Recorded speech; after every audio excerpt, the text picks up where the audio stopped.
Our feet. Actually,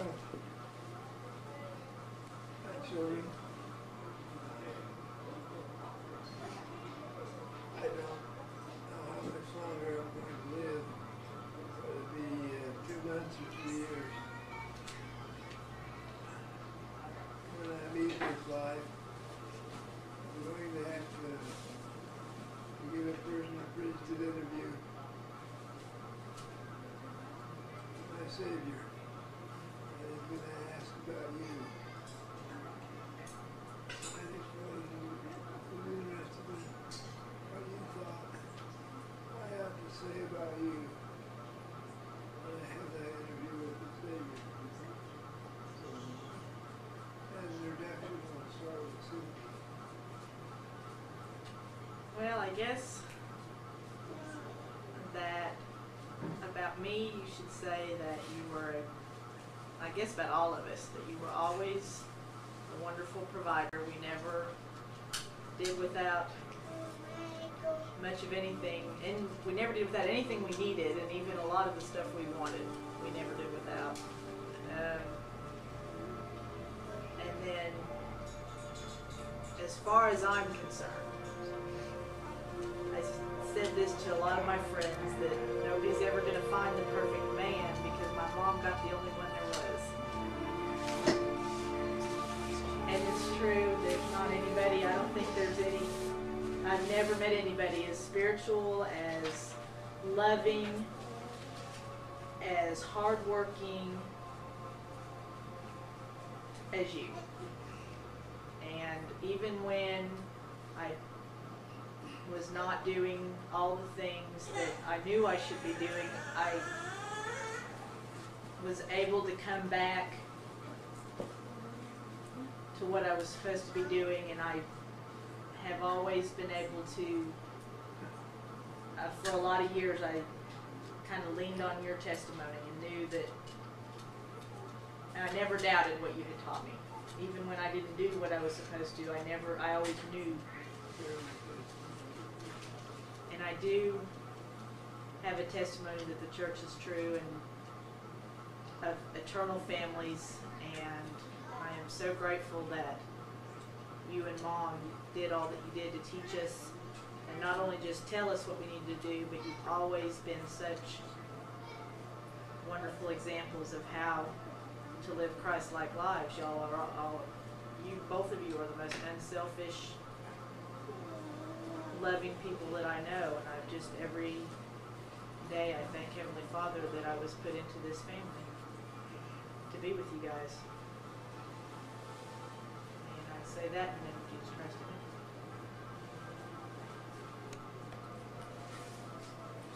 I guess for me, when you get up there, just tell them that I was adopted and you don't really know who I am. That ain't Uncle Go. Pull that off. You could try, maybe. But seriously,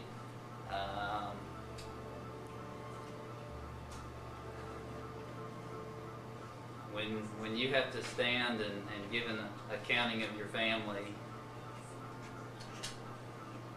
I think you'll be able to look at our Heavenly Father and tell Him that you taught us the principles that He taught in the Scriptures, and that you were a great example to us.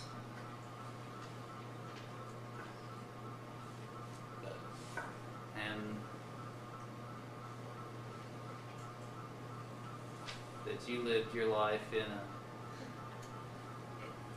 a manner that would be pleasing to Him, and that example is evident in the way that we as your children have grown up to be, even though we still make mistakes and aren't perfect. I think that we all strive to live the basic commandments that have been set forth for us, and that we all want to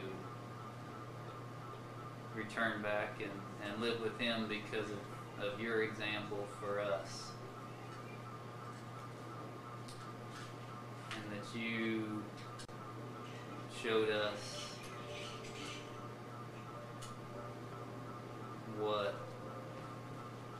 what love really is, and as close to an example of perfect love as we could see here on the earth.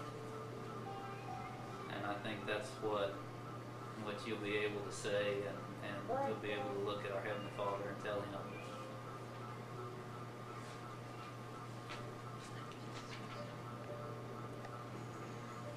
What I think you should say is that you did the best job that you could, and it was, I hope that I can do that good of a job with my children. I remember nights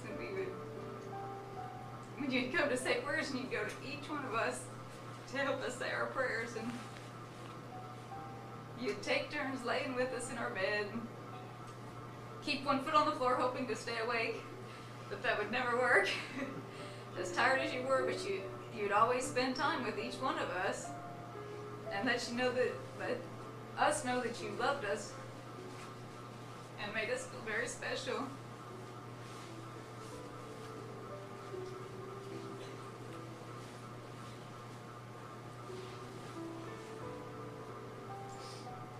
It helps me to be a better mother, to remember the things that you did with us, so that I can be doing those things with my own children. I don't think that you'll have anything bad to say, because you always gave us blessings when we needed them, and even though you worked hard and long hours, you were always there when we needed you. You came to all the soccer games or plays or whatever we were doing. You were there for them and made sure we said prayers and did your best in the mornings to make us stay awake to read scriptures, even though we sometimes didn't do a very good job. But I don't know that you could have anything to say that wasn't good to tell Heavenly Father that you did raising us. In the name of Jesus Christ.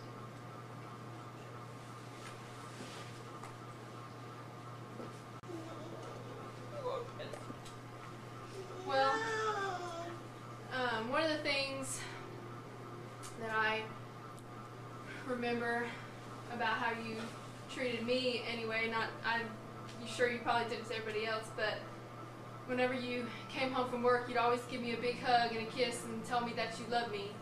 And that really meant a lot to me, and I never once doubted that you loved me. And some of my favorite memories growing up are when I got to go to work with you, and that was the most fun, that I got to go to work with my dad, and you always made sure I got to eat at McDonald's or whatever restaurant, and just the little things that would make me happy, and you just tried to do those things. And I think you did that for everybody, just tried to make us as happy as we could, even while you were disciplining and punishing. You're still making sure that we knew that you loved us, and I think you instilled in us the importance of hard work. And as much as we tease each other, I don't think there's a truly lazy one in the bunch. I think everybody knows the value of hard work and knows what we have to do. And I think that you taught us that. You go to work all day, come home, do the cows, work in the garden, and that really spoke to me anyway, that you knew what needed to be done and were willing to do it, and that taught me that I needed to really do the same. And And I know that when you get up there and are talking to Christ about how you raised your children, that you're going to be able to be happy the whole time talking to him about us, because I really feel that you truly loved us and you truly tried your hardest to raise us the right way. And one of the other things I really loved about you was how you always either knew the answer to a spiritual question, or you would make sure that you found the answer. You didn't just blow it off and say, oh, we'll all find it, and then never do it. You always made sure that you go look it up or ask somebody, but you always make sure that you got the right answer, and so that I would know whatever I needed to know. And I'm truly grateful for that. I say this in the name of Jesus Christ. Amen. Well, everyone's already said pretty much everything, so pretty much all I can say is that you can tell them that it's not your fault, that about me, that you did everything you could. I just messed up on my own. No reflection upon you, because you've been a really good example to me. I'd probably be even worse off if I didn't have an example like you in my life, but it's not your fault, Eddie. That's doing your job. Well, one thing you say is, I did good. That's what you should say. Today during priesthood, I remember that the question was asked, what should come first in our life? And I automatically knew the answer, and it was family. Because that is what you instilled in us, is that you always made sure that everything was done with the family, that pertained with the family, and then everything else would just fall into place. And I'll always remember that. And if I can just be even half as good as you, then I'll be happy. But I'm gonna shoot for as good as you. And I remembered that you'd always, whatever we needed, you would always be there for us, and that you always made sure that we were happy and that everything was alright with us, and that's it.